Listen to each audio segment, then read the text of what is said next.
there's a built-in danger, I think, for people who come out of a dance, or sometimes an athletic background, maybe gymnastics or something like that, who land in a yoga class. Because on the surface, it seems like we're asking you to do things that are really way too easy. You know?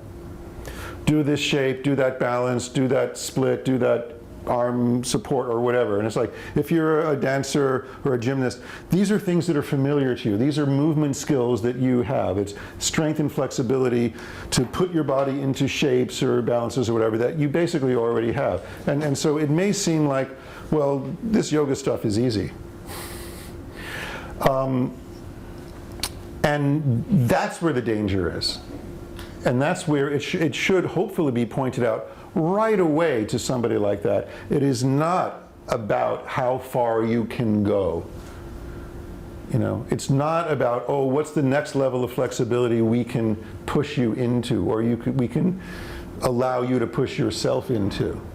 Because also those worlds are competitive in a way that can lead to trouble once you take that into yoga practice. You know, not necessarily competitive like I have to be better than the person next to me, but with yourself.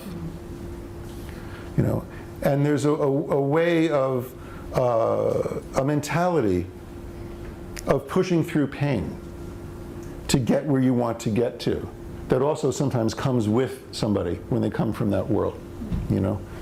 And people who aren't athletes or dancers can have that attitude as well.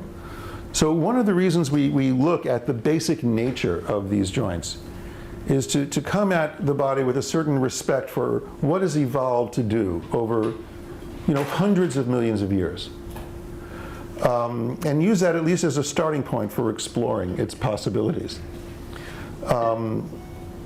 Because in a way, one of the things that people immediately encounter when they start practicing yoga is, wow, why can't my body do that? Or, why is my body able to do that so easily? And there's other people in the room that may have been practicing for a long time who can't do it. I think we all had that experience in some way or other when we first started practicing. The first time we got on a mat in a room with other people, we begin noticing the similarities and differences between ourselves and other people, you know? And so the question is, you know, how much do I go in the direction of what's easy, and how much do I challenge myself in the direction of what's difficult? And at what point do I stop pushing into difficult things because those aren't going to change, because that's who I am? And at what point do I stop pursuing the things that are easy because, well, if I keep doing that, I'm just going to injure myself, you know?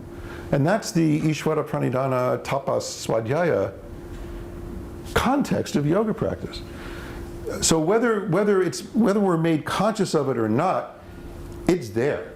The minute you get in a room with other people and start seeing the similarities and differences between what you can do and what they can do, that conversation is going on. The trick, I think, for us as yoga instructors and practitioners is to make it conscious and put it in this framework that Patanjali has given us of understanding what constitutes yoga practice. It means having some knowledge of what is changeable in our system so that we can change it in a positive direction, and having some knowledge of what is not so much going to change, what is more in our nature, that is just the way it is, so that we can stop trying to force it to change.